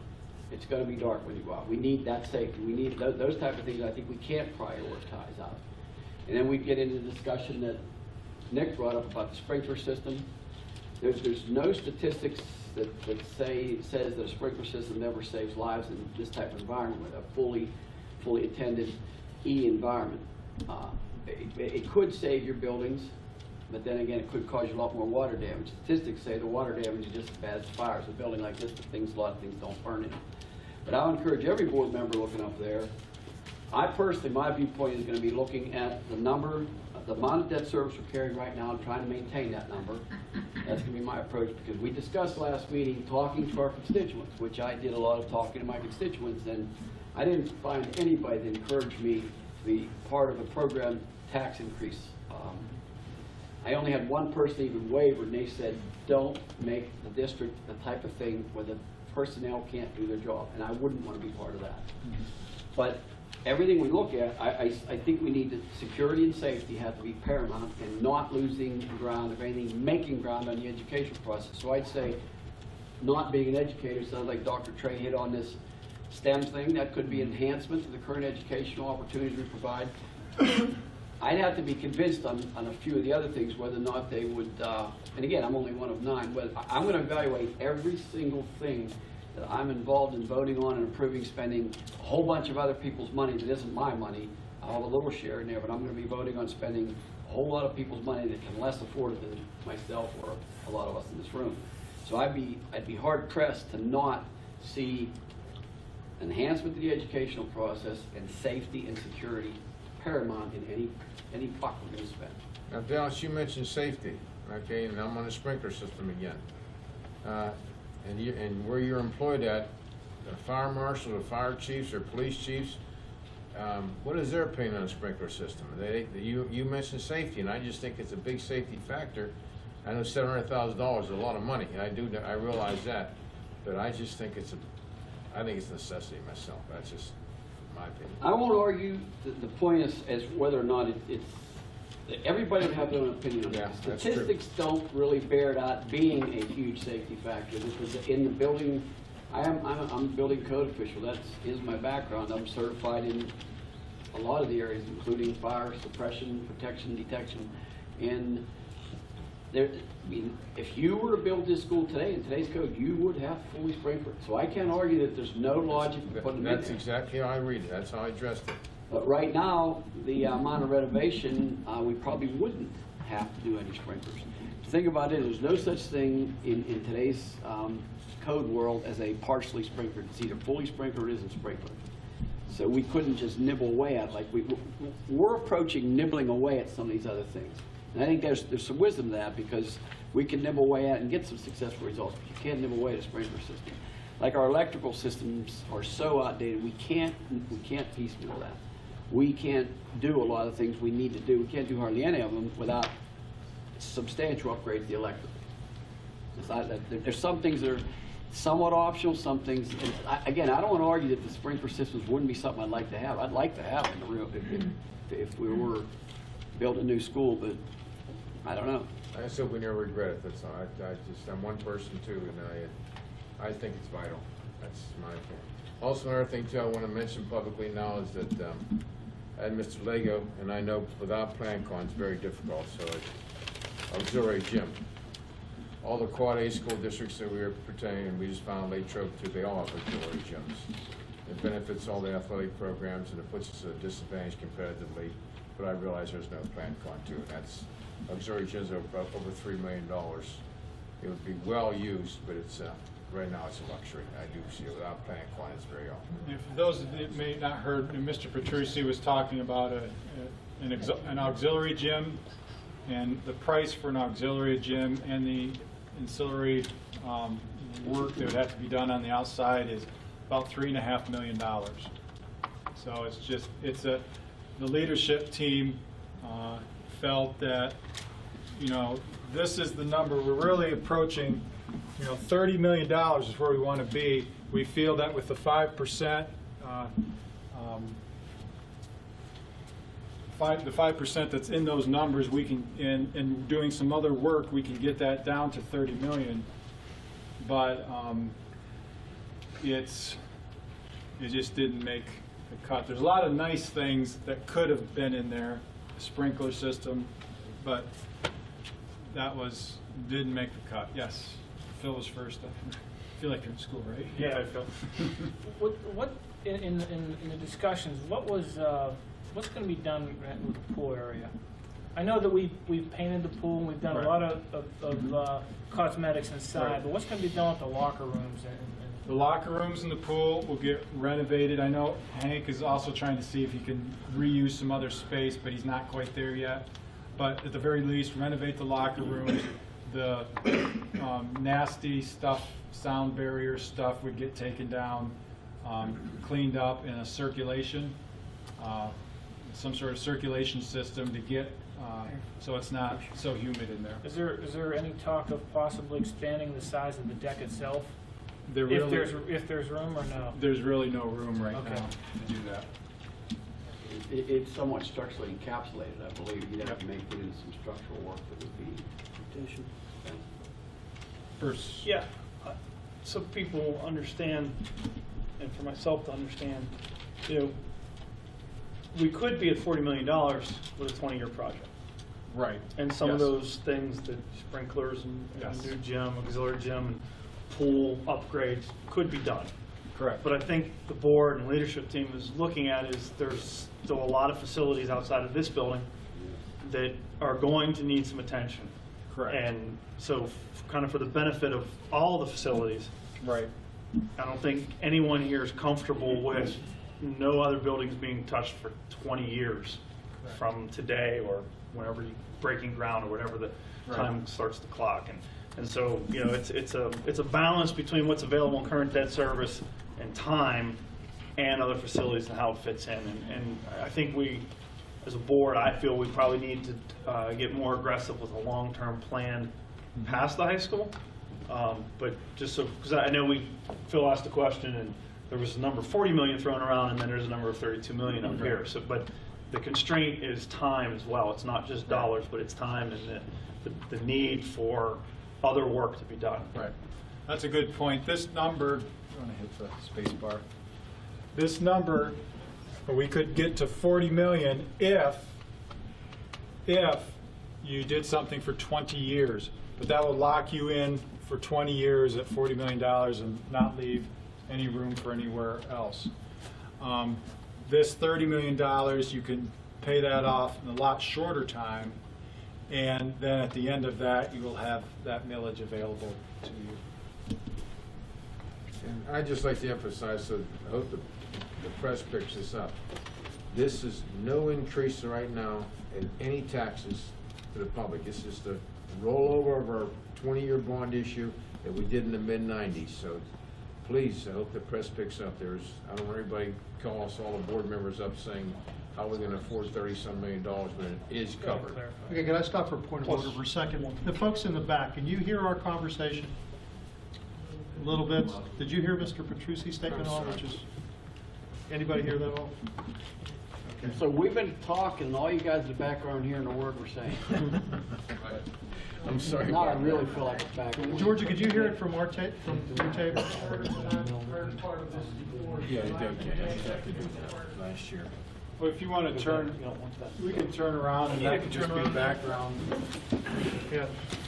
Well, since the newspapers do have their ears on, I felt like the little piece going on the front page of the newspaper last week, I've made it clear, Dallas Leonard speaking here, that I'm trying to keep whatever I'm involved in as one of 9. Our current funding limits, our current debt service is about 10 mils in round numbers. That's the effort I'm trying to put out, that we try to keep that debt service intact. As Dr. Trey said, that means at this current discussion, no tax increase. And with the efforts on keeping our educational process as excellent as it is, nothing detrimental to the kids' educational process, and addressing any safety enhancements and security enhancements in the current climate we live in that may be necessary. So this board has a very, very tough nut to crack here to make sure we keep in focus my position is the current debt service that we're carrying, and still do the class job we're doing, because anything we do, like we talked about in auxiliary gym, the schools that are mentioned that have auxiliary gyms that we might want to compare ourselves to, we're already doing better than them, and the most important thing we have here, and that's our academics. So our academics are very high. I want to make sure everything we do, every decision we make, focuses on the main product, the academics, and then holding the lines. But there are some safety and security enhancements we have to look at. I also want to comment that I think it's important to keep this project in check because of what's going on in the other buildings. Like Bruce, I think it was Phil or Bruce mentioned, we have other buildings that are in really poor shape. And if we have to pay increase the taxes just to get through this project, what's going to happen when we get to the other projects? I do have a question. Okay, we're looking at a 12-year plan, $30 million. What if something goes very wrong at one of our other buildings? Because we know they're very old. I mean, what are we going to do financially? Well, we're not planning on whittling away any of our fund balance right now, right? Correct. Everything we're doing right now, and what is the health of our fund balance right now? 5%. Well, it's a little bit less now. We're closer to 3.5% unreserved, and then we have a little bit more than that reserved for PESers, or if we don't need it for that, we can put it in the building project. If we don't need it. If we don't. You can't afford to do that. We're optimistic. So dollars and cents, what do we have in our fund balance if the roof springs a leak? $1.5 million. So I think it's important to keep this, as like Dallas said, we want to make sure we're doing the best for our kids and making sure that it's safe and sound, but we are not in a position with today's economy and no plan con to have some of the nice things we would really like to have, because our buildings are all in bad shape. So we have to keep this project in check. Because of age. Because of age. Age, right. I mean, what's the average age of our buildings? The oldest is about 110. I do want to. Well, this is the baby. This is the newest. I do want to say, I don't want the public to think the buildings are falling apart. Jim and his staff has done an excellent job. Oh, they have. I don't mean to say that at all. Jim, I don't want you thinking, oh my goodness, we've been touring I'm sure everybody knows, we've been touring the buildings the first month, or the first meeting of the month of the past year. And we've been seeing on the ground level what these buildings look like, and Jim and the staff have done an excellent job living within the budget they have and keeping them up. And a lot of you guys have been in the buildings, the parents, and you can see the job. Of course, there could be some frayed carpet here or there, but overall, Jim has done a fabulous job since he's been hired here, making a game plan, getting his staff well organized. So, Jim, I just wanted to, everything being said, you're doing a fabulous job in this board member's opinion. And like that, I agree. Glenn Leonard before him did for decades did an excellent job. But in case you didn't hear me before, just so you understand it, what we saw right now at $32 million, that is no tax. We had $1 million last year, and that went right into the building projects. The $9 million out of that is just a rollover from the mid-90s. The 20-year bond issue expired. There was no additional increase at all for any of this renovations, other than the $1 million we had last year. So just, I was talking in that direction. I'm sorry, I want everybody to know what I was Ladies and saying. gentlemen, again, we apologize for the logistical, the acoustic problem here, but we are on our website. You could find this meeting, you could play it over, and we're filmed at every angle in here, so you'll clearly be able to pick up any other comments or innuendo offered by anybody here on the board. So, does anybody else have any? Just one more thing, and all those parents that beat my ears for years about not enough gym space, here's your chance to come forward, because I took a beating for quite a few years. We don't have gym space, don't have gym space, don't have gym space. Now's the time to come forward. You don't come forward, please don't see me this time next year and ask me why we didn't have auxiliary gym and all the neighboring school districts touch that. Happen. Well, to Nick's point, as I said last meeting, this is the opportunity for the public to speak their opinion to their local school board members. So now's the time for you guys to pick up the phone, and if you have opinions either way, this is when we need to hear them. I'm going to give one last comment on that note. I, myself, whenever I make a big decision for my family, I feel like I'm making a big decision for everybody else's money here. I myself decide I have to keep driving Subarus. I'd love to have a BMW. I just can't afford it. So every decision I'm going to make right here based on this is I'm going to be looking at what everybody out there can afford. I'm going to make every decision based on what's best for the educational process. At this point in time, I am not willing to go above the current, and I'm not up for election, and I don't even know if I'm going to run again. But so this is not a political statement vote for me. But I'm going to tell you that my mindset, so nobody misunderstands it, is I want to stay within the current debt service levels that we're carrying.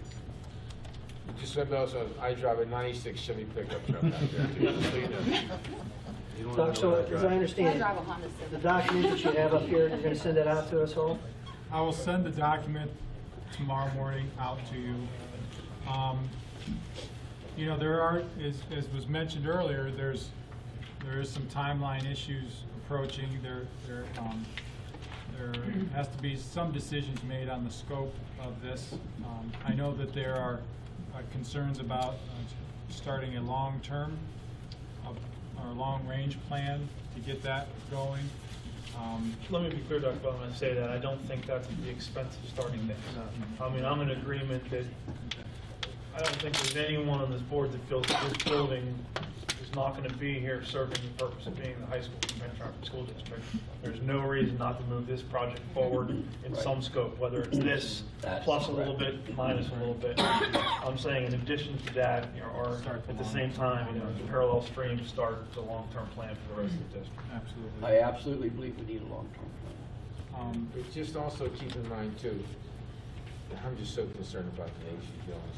If we do this for 12 years, that means that we roll over in 12 years, you gotta start preparing, and, oh my goodness, we need some kind of direction for an entire school district. I agree. I said it last week, and I'll say it again. That's the The present value calculation is 12 years at 3% inflation. Is this $40 million will be worth about $27.5 million.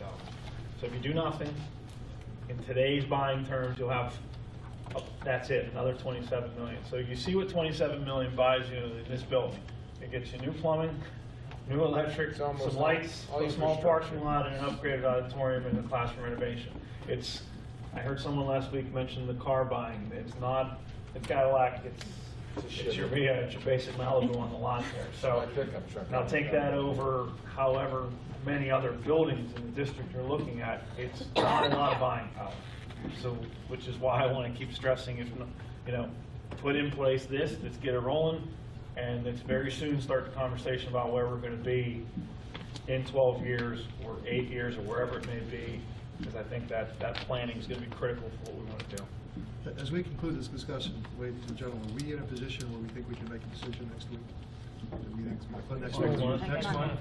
Decision on second meeting of the month, normal business meeting. We can prepare for that. We need to put some direction. We've talked a lot, we've listened, we've absorbed a lot, and we're drawing close. Can we do it? You mean a decision based on what he just presented? Yeah, for this budget. Next month's meeting. I consider that as pretty close to Subaru I looked at there.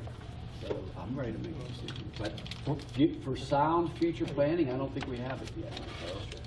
Future planning, that's another issue. But this, I think we still need the week stock to have a chance to talk to people in the community. Oh, absolutely. Yeah, I've had some feedback. You know, it's Yeah. preliminary, but I've this had- is a little more concrete than what we've been seeing in the Right. past, so we need some time to at least still discuss it, so. I think we have a month. We're good. Yeah, so if the media helps us tell people, please contact your school board reps or any of us, you see us out and about, either call us or if you see us out and about, we need your opinion. So I will send this out to you tomorrow. You will have that. And I know the discussion at the last meeting was, that you'd have a month. There's a meeting here to discuss, the scope, and that we have a month to hear back from your constituents, and that'll help in the decision-making process. I do have one more informational item. Mr. Vinton, we want to show off. Yes, sir. Okay, Mr. Vinton would like to show off our wonderful video program and what some of the things that he and, more importantly, sorry, Steve, the students have accomplished here. Doc, is this what you just showed me available on the webpage? I'll put it up. It's Okay, thank you. A couple weeks ago, we competed at the 20th annual TBT competition at Robert Morris with about 30 schools. Over 200 video entries were submitted. Last year was our first year of competing, so this year we got shut out last year, so we learned a lot and we went back. And there were 14 total categories.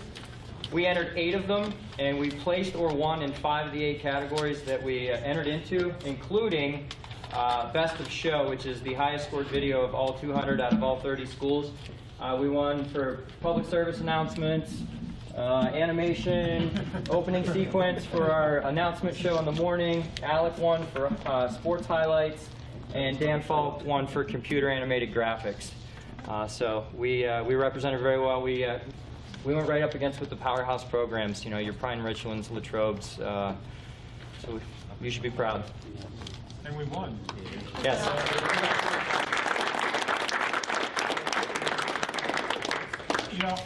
I can't think if I'm a teenager where I'd rather be 2 nights in the month than here at board meetings. But I might be strange, but we appreciate the work that the video club puts in. I know the people that access it on YouTube do. And Mr. Vitt, you're doing a great job. Thank you. When you have great teachers with great kids, these kind of things happen. So it's a testament to everyone. So congratulations to everybody. On top of the awards, Eddie and Alec volunteered to basically run the show. They asked for student volunteers. Has anybody been to Robert Morris, the Soul Center? That's where it took place. They had 3 live cameras set up, much like we do there. Robert Morris actually uses the exact same equipment that we have over here. And Eddie and Alec stepped right in. They knew the equipment. They knew how to use it. They knocked Robert Morris' socks off. They're both attending Robert Morris in the fall for video production. And they were very impressive. So, awesome! Thank you very much. Great.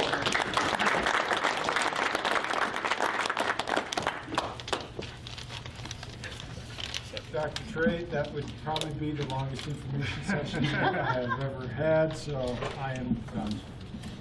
I'm going to just take a moment to echo for those of you doing the filming, the crew, on behalf of the board.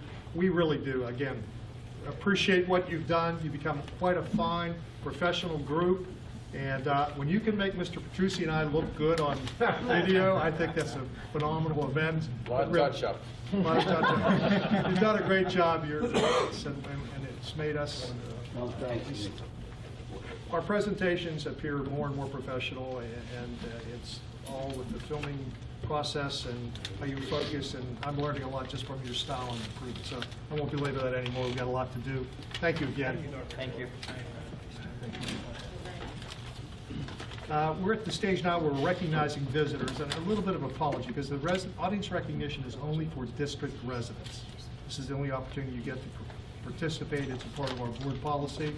So we have several people signed up, and if I don't mean to embarrass you in any way, shape, or form, but if you're not a district resident, you're unable to participate in this component. But let me read the rules for Audience recognition, you got to state your name, address, and group affiliation. Your statement will be limited to 5 minutes in duration. Your statements are directed to myself, and no participant can address or question a board member individually.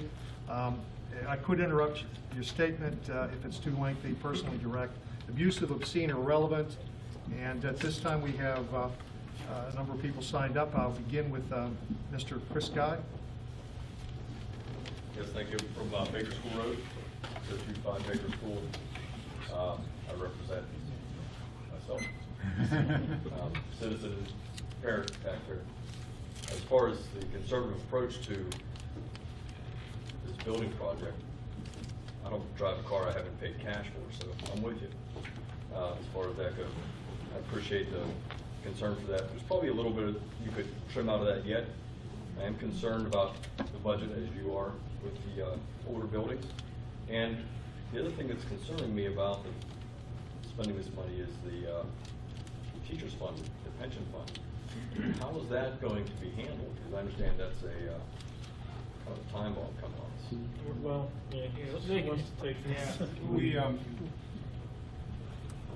the pension issue at Penn Trafford, because of a lot of foresight in previous administration and boards, is probably not as big as a deal as it is in other areas. In addition, we have really trimmed our staff, and we save money through that. For example, the upcoming school year, we're not replacing 8 teachers now, and the savings from not replacing those 8 teachers is taking care of the increase in the pension. So, not that there are other things that aren't pressing on the budget. The pension issue in our projections are basically covered. Again, that's not to say there aren't other pressures, but it's not as bad as some school districts who didn't have the foresight to plan or haven't been fortunate enough where a declining enrollment could equal a declining in staff. Well, yeah, declining enrollment as a seeing that as fortunate, kind of. I understand well, what in you're this saying. case, Yeah, I get you're it, right. but yeah, that is now is that trend? Do you see that trend continuing and allowing further staff reductions that will further impact that? In the next year, especially, it'll be right. Also, just as an additional comment, I looked on the website how to contact board members. I'm reluctant to call folks at home. I don't know what your feelings on that are. I got to speak out on that. You know, I want people to call me. That's why there's phone number. You know, that's why we're elected officials. Right. Because I want to be able to speak to you person to person. And I may be one of the ones in the past who didn't like the email because to me it's too anonymous. You can be too anonymous. If you want to talk to me, you can call me, you know, face to face or talk right over the phone. So I'm more than. I know that's how I think you're in my area. You know, I want you to pick up the phone and give me a call. I appreciate that. I know it's a demanding position, and I didn't want to make it. That's what they're here for. That's what we're here for. We want to hear what you say, so me too. Phil and I are in the same region, so is Bruce. I think we have one side of Baker School. I'm not sure what side of Baker School you're on. The other side. The other side? The other side of the track. But yeah, I welcome the calls. Thank you. And another clarification, I think, Dr. Butler started on it. He said approximately 8 folks that have retired. Well, that's been a trend that's been going on. I've only been on the board, this is my 6th year, or the 5th year, it fly by so fast. There's probably, by that type of attrition, somewhere between 40 and 50 that haven't been replaced, but that directly or almost directly correlates to the declining enrollment trend. So it's not like we're cutting positions and not keeping pace. Well, we actually, I don't think we have kept pace with the declining enrollment. There's still some room for attrition. So I don't want any mistaken notion that we're cutting services by not replacing folks. It's a pretty much corollary to the declining enrollment. Will that decline in enrollment eventually answer the question of some of the other older buildings? It's certainly a factor that has to be looked at. Consolidation Part of the plan. A scary thing to talk about, fireworks, but It all has to be considered. It'll all be talked about. the trend has got to be in that direction. How is that within that 12 years of this purchase? Would that possibly impact in that 12 years? It's something that hasn't escaped our attention in discussions. Thank you. Thank you, Mr. Goff. Closing schools is very difficult, very difficult. And just to give you a quantifiable number, I think we have $2.5 million we've put aside for those pension spikes. I mean, Dr. Butler gave you the big picture, but in real dollars, it's millions of dollars. The board years ago started to see that trend, so we kind of level loaded that instead of not reacting or not planning and then reacting to that huge spike. So we've done our due diligence. Thank you, Mr. Goff. This is our second resident, Mr. Mike Morocco, Senior. Good evening. First time I decided to speak here. After coming to all the meetings last year, this is the longest meeting we have here in the Phoenix family. Kitchen each other. It's a very good meeting. I want to thank everybody here for having this forum today, or this discussion on the Common Core. People that know me know that I'm running for a position here at the school district, and the cornerstone of my candidacy is, in fact, the Common Core situation. Before I get into that, I'd like to mention that I have been at almost every meeting last year. I know a lot of you have seen my faces, and I think most of you know who I am by now. And when I started coming, I was anticipating running for this position. And when I came, I really didn't know what to expect. You know, you hear stories about the school board, what goes on here. They just spend all your money and they don't do anything. You know, you got all these nefarious comments that are going on. And what I found here when I came here is a bunch of people here that really, really want to get it right. And from any standard whatsoever, you're getting it right. As a matter of fact, Jeffrey Swartz, I didn't recognize your name, but I came in July, I think, of last year, and I was a little bit late for the meeting, and he was in the middle of a presentation. If you remember that presentation, it was about how the children here at Penn Trafford can take comfort to know that they're not going to be stuck in a grade because of their age, but they're going to be able to be put forward to a higher grade based upon their testing. I have 12 grandchildren I'm very proud of, and I can tell you for sure that one of my grandchildren have taken advantage of that and would have moved ahead. This is innovation. And I got to tell you, I wish I could remember all the things that were said here that I said, my God, these people really take this serious. Well, why wouldn't I think that? I think because that's just what we call normalcy bias, where people think, you know, the school board just does their thing, they show up and they do their thing and things get done. But the reality is it takes a lot of work to get this done, and I know that. But I'm going to tell you something. I am a professional salesperson all my life. Now, my career is coming to an end. Okay, I'm planning on retiring. The reality is I have looked into Common Core probably every day at least 2 hours, in some days 4 and 5 hours. I've spoke to people, hundreds of people in my campaign, knocking on doors. And I can tell you a couple things about Common Core that you might not be aware of. It's the biggest sales job that ever happened to America. And everybody in this room, including me, are subject to that. Because there is stuff going on that, quite frankly, we shouldn't let go on.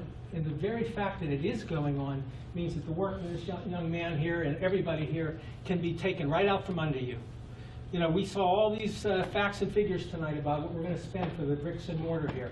But nothing is more important than what goes into our kids' head. And this Common Core is a sinister thing. There's a lot of things that don't add up to me. Because I see the national dialogue about Common Core. And it doesn't add up to when I talk to the people at Norwin or the teachers at Trafford. You're saying that we're only, I think the lady over here, Ms. Gardner, was saying that it's very, very minuscule. That the amount of curriculum that we're teaching is very small. That we're already teaching it anyway. But the reality is if we're already teaching it and there isn't nothing to it, then why are we training for it? I mean, the reality is we're putting time in. On May 3rd, this year, you rolled out, or unpacked, I think is the word, the Common Core curriculum. And they talked about the idea that we're going to start trading things. We're going to start talking about reading directions, if you will. What do they call it? Informational documents, instead of, or in lieu of, or in addition to the standards.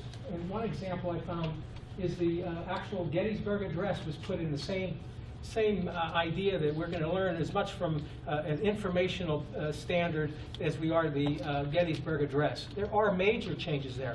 As a matter of fact, in your own handout, that was turned out. The Penn Trafford handout for the in-service day said one significant change of the CCSS for English is the expectation of an increase in study of these informational texts. That's what I'm talking about. Your own language said that these are significant changes. From the Mathematics Common Core curriculum, I have a copy of it if anybody wants to see it, because I have a feeling that a lot of folks haven't seen it, because it's on purpose, not on file. It's not easily attainable. You've got to dig and dig and dig and go through layer after layer after layer to get at this stuff. But buried deep in there, they said these standards, the core, are not intended to be the new names for old ways of doing business. They are a call to take up the next step. This stuff is coming. It is not here yet. I don't know why the disconnect. I don't know why we don't see more of it now, and the teachers are saying more about it now, because you're right. They're not seeing it in the quantities that I read about. For example, on May, is that my time's up?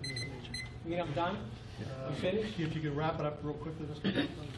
Okay, I will finish with saying, on May 10th of 2010, the State Board had a public meeting at the University of Pittsburgh. Pitt was given the job of aligning our state standards with Common Core. In their documents, they clearly stated, along with the other 48 states, including PA, that it has agreed that Common Core will represent at least 85% of the academic standards in reading and math. The states are then required to use 85% core standards with 15% flexibility. Now, I can't explain that disconnect. That's something for you folks. But I'm telling you, all this stuff about the building, all this testing, all this hard work we do, if this is true, or even a part of it's true, it's going to undermine everything that we work for. And what goes in comes out, and what these kids learn is what we're going to experience in their later in life.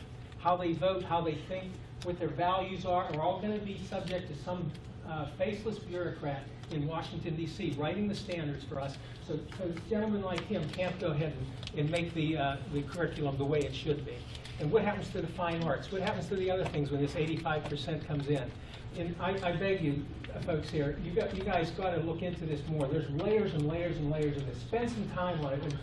And we need somebody to look at the curriculum itself, not just all the stuff that come out of the salesmanship of it. So please, there's a meeting. One last thing, Dr. Trey. There's a meeting on 14th. It's a closed meeting of the House of Representatives in the State House. We can't go there. That's another way they do this. They talk about this stuff behind closed doors. But there is a meeting at the Senate on the 15th. I know it's a late hour, and it's hard to ask you to send somebody, but really, you might want to consider sending somebody or a couple people to get the skinny. Find out what these people are doing. Don't take my word for it. Don't take any word for it. And I know I promised you one last word. But on those states that Dr. Butler mentioned, that they're all signed up, there are a bunch of them that are backing out now. And this is the current information I have, and I swear this is it. This is it. Just one last sentence. Last sentence? One last sentence. Okay, here it goes. Alabama, Georgia, Idaho, Missouri, Utah, Kansas, Florida, Colorado, Michigan, South Carolina, South Dakota, and most recently our friends in Indiana, Ohio. They all have pending legislation to get out of Common Core. Thank you very much. Mr. Morocco, we appreciate your commentary about the performance of our staff in this situation, but we'll take your concerns under advisement. Thank you. Okay. At this particular time, if there are some other people who have signed up, and if you're district residents, would you please identify yourself? If you're not district residents. Okay, that would conclude the recognition of visitors section. I have a comment. I would like to, I've been contacted by a lot of people from a lot of sources for a good while about this Common Core thing, and there are people here that have a lot of information that aren't being allowed. I apologize if you folks did take your time to come here and share the information you have. The policy of only letting residents speak, I guess it's somewhat ambiguous in my opinion, the code. I apologize if you came here and you had more information I personally would like to hear. I guess that's not the common thought the others would like to hear. All right, at this time we'll move into the treasurer's reports. And do I have a motion to approve the treasurer's report and the high school extracurricular activity fund report? So moved. Second. Motion by Nick, second by Scott, right? Do we have a question? Question. Question being called for. This will be a roll call vote. All in favor of the motion, say aye. Aye. All opposed, no. Motion carried. May I have a motion to approve the list of bills for the month of May? Motion. Motion by Rich, Second. second by Nick. Question being called for. This will be a roll call vote. All in favor of the motion, say aye. Aye. All opposed, no. Motion carried. Old business? None this evening, Mr. President. Thank you, Mr. Secretary. Executive session, we are not moving into any type of executive session. None are needed at this particular time. We'll move into new business under athletics and extracurricular. Mrs. Issen. Thank you, Mr. President. Move to accept the following resignations. Linda Michaud, varsity girls tennis head coach. Marcos Palacios, varsity boys assistant soccer coach. J.W. Snyder, head junior high 9th grade football coach. Tony Zimmerman, varsity JV assistant football coach. Second. Second by Dallas. Question being called for. Before I continue on, I'd just like to comment on Linda Michaud in particular. I've known her for many years. She's the tennis coach for both the boys and the girls.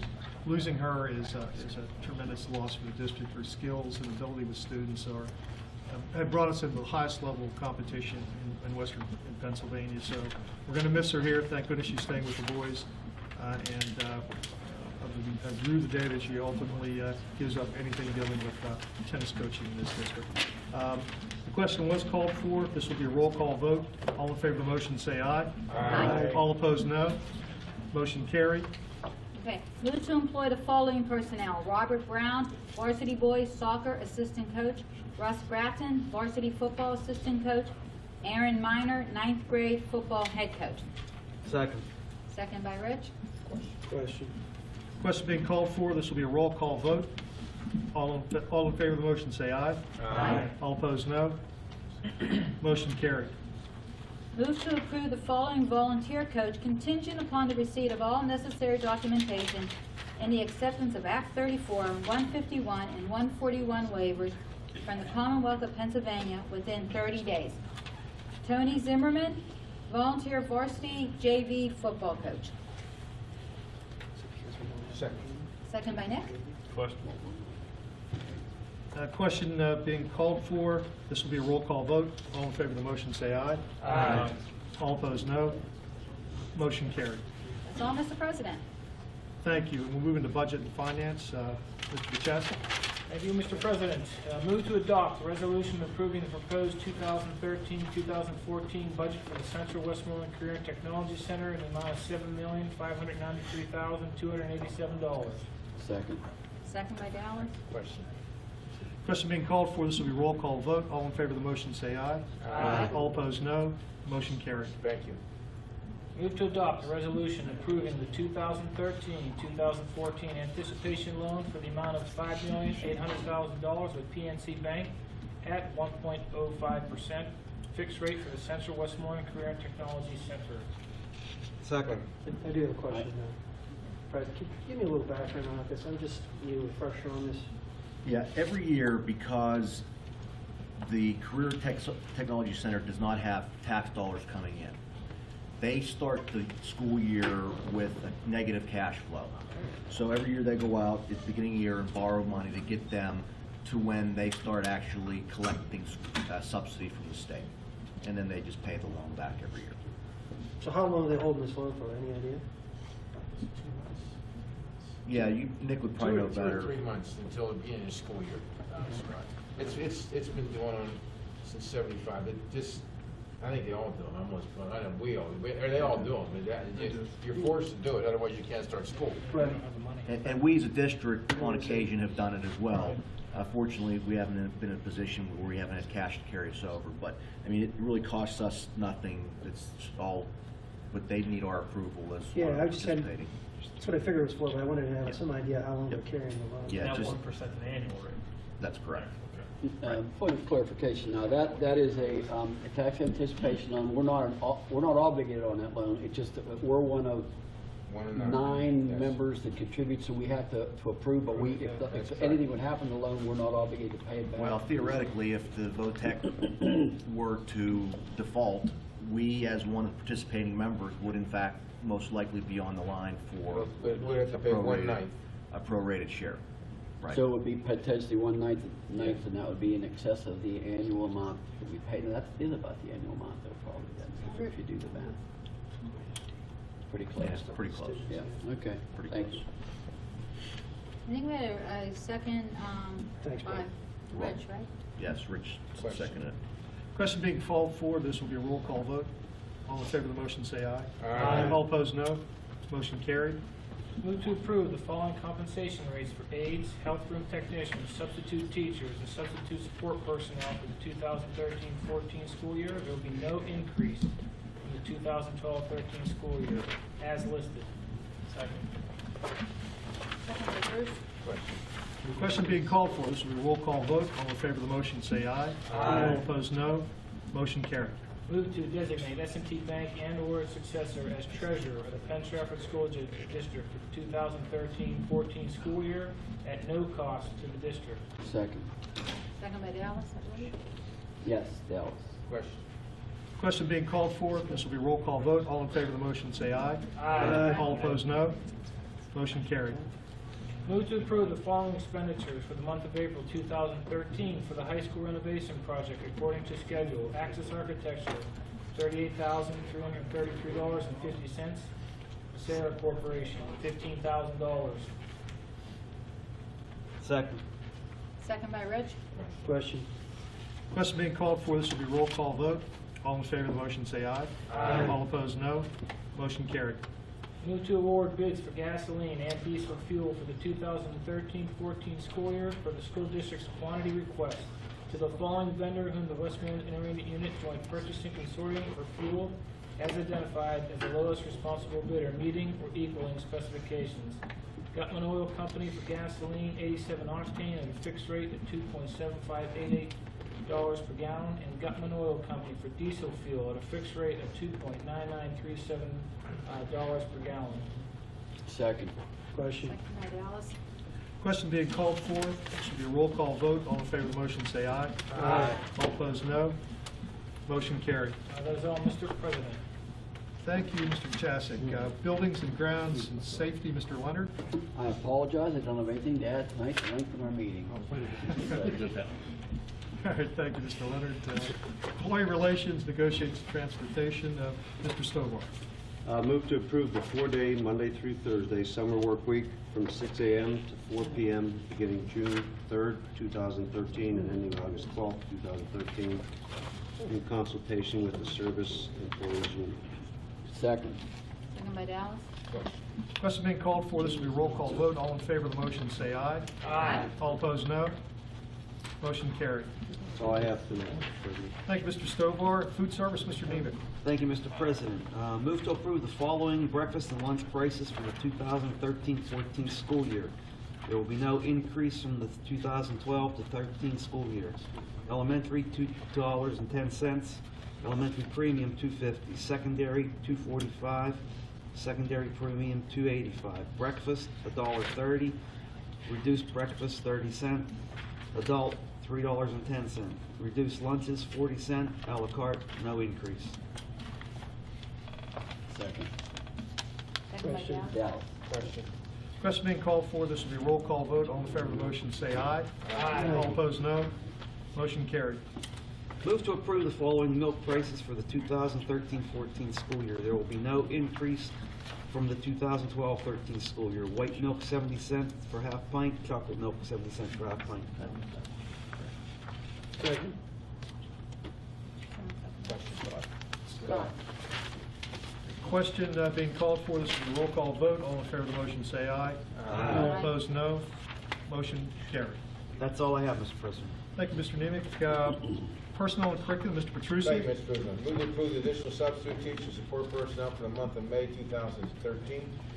Second. Second by Question. Question being called for, this will be a roll call vote. All in favor of the motion, say aye. Aye. All opposed, no. Motion carried. Move to authorize the administration to issue reasonable assurance of employment notice to all eligible employees for 2013-14 school year. Second. Second by Dallas. Question. Question being called for, this will be a roll call vote. All in favor of the motion, say aye. Aye. All opposed, no. Motion carried. Move to employ the following summer help at $7.25 an hour minimum wage. IT help, Bradley Fulton, Steve Fulton, Jimmy Chismar.